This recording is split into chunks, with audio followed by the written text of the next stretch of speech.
I've got to meet new people who are as passionate about film as I am, and got to learn new lessons about filmmaking, screenwriting, and mainly one of those is collaboration and how much stress it takes to actually make a film.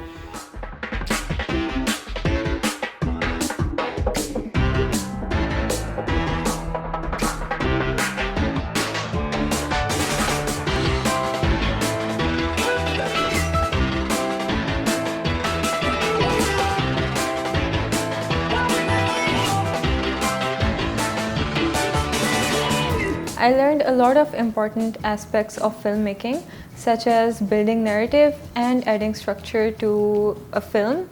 And these things have helped me a lot with my short films.